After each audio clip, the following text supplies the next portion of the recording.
Hello and welcome to Dav Chat. I'm Davina. Quick 5-minute broadcast today. We're talking about Trump, what is a medically necessary abortion, and why you don't want someone to be debating whether or not you need an abortion or you require a medically necessary abortion if you are bleeding. And that's what the thrust of Republican proposed legislation in a variety of states does to women. I'm going to go outside soon and see a solar eclipse with my special glasses. I'm not like Donald Trump. I don't model looking at the sun, which is medically inadvisable, can damage the cells of your retina and cause you to have blank spots in your vision. I saw a woman describe how she has slow 20/20 vision now. That's her diagnosis after staring at the sun unprotected during the last solar eclipse 6 years ago when Trump was in office as a wannabe dictator then and a dictator wannabe now, whose cards are on the table a lot. If you have Googled it all, Project 25, the plan of the various organizations like Project 25, the American Conservation, what's the CNF? Anyway, the National Conservation of Families bullshit, whatever it is, the one that has Robert Mercer and Rebecca Mercer backing it, a host of aspirational theocrat billionaires who want to be able to enact their judgy tendencies into law.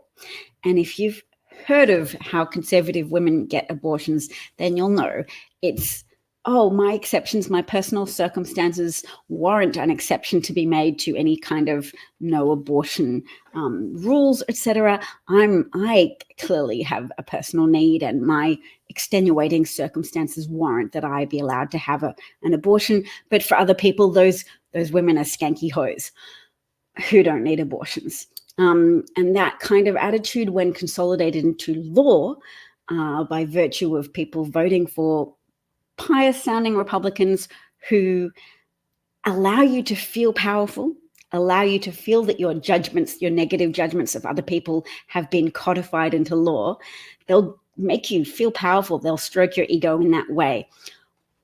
All the while smoke and mirroring you this ego gratification process in order to hide from you the fact that they're actually making your lives less safe, undermining the enforcement of sound regulations that have societally protective benefits. And now I'm talking about things like regulating the amount of pollution that corporations can legally get away with, the amount of carcinogenic materials they're allowed to release into your air and water, as well as the laxity that they can bring to regulating guns, which I think we should agree, we probably can agree in most instances, should be regulated at least as much as car ownership. So if you own a car, you can drive it, you can be empowered by that to get to where you want to go within the constraints of using a common road system, and therefore have some commonly imposed requirements of obtaining a driver's license, passing a test to show you understand the safety rules and requirements of owning a powerful vehicle that can facilitate death if used improperly. And guns can facilitate crime and death and injury and domestic violence and suicide. And it's the reason why America's homicide rate is higher than that of other peer industrialized wealthy nations, because American Republican Americans have falsely conflated that idea of freedom with the idea that guns shouldn't be regulated in any way, shape, or form, that they're somehow special and different to cars. Look, there isn't a Second Amendment covering cars, to be sure, but what the Second Amendment actually covers is a well-regulated militia being necessary to the safety and security of a free state. The right of the people to bear arms shall not be infringed upon.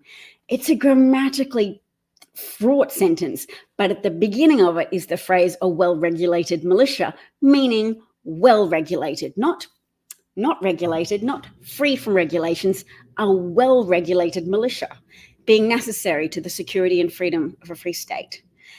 So without that system of well-regulated regulations, you have higher degrees of gun facilitated homicide, gun facilitated suicide, gun facilitated crime, etc., etc. I don't like to use the phrase gun violence because to me it feeds into that Republican false narrative of, oh, you're saying the guns have autonomy, the guns are accomplishing all these crimes. No, it's the blackness of the human heart that's responsible for crime, and you can't legislate away the blackness of the human heart. No, but you can require people to jump through legislative hoops before they obtain guns, meaning there's a cooling off period, so you can't have an argument with your partner and go to the shop and buy a gun. Ideally, that would ideally be the case in all American states, so that there's some kind of cohesive, properly enforced legislative framework that allows for the homicide rate to be lower and for less families to be torn apart by the actions of people, unstable humans in a moment of passion, weakness, rage, irrational resentment, whatever. So I put this up so we could very quickly listen to what Miles Taylor, the former chief of staff for the Department of Homeland Security. I'm Miles Taylor. I served as the chief of staff of the Department of Homeland Security under the Donald Trump administration. I would go into the office, I would read my intelligence brief, and then it was my job to help the Department of Homeland Security to keep our country safe. What we saw week in and week out, and for me, after 2.5 years in that administration, was terrifying. We would go in to try to talk to him about a pressing national security issue, cyber attack, terrorism threat. He wasn't interested in those things. To him, they weren't priorities. The president wanted to exploit the Department of Homeland Security for his own political purposes and to fuel his own agenda. The California wildfires. On a phone call with the Federal Emergency Management Agency, he told FEMA to cut off the money and to no longer give individual assistance to California. He told us to stop giving money to people whose houses had burned down from a wildfire because he was so rageful that people in the state of California didn't support him and that politically it wasn't a base for him.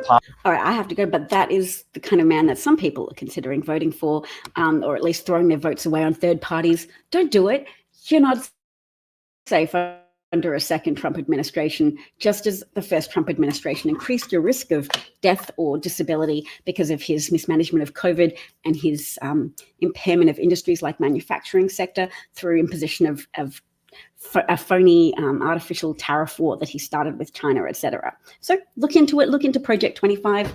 Don't throw your vote away on third party. You need all hands on deck because fascism is contagious, intoxicating, even empowering to those who fall into that cult.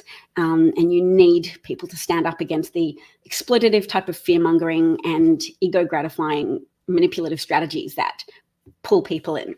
Thanks, cheers, talk again soon, bye.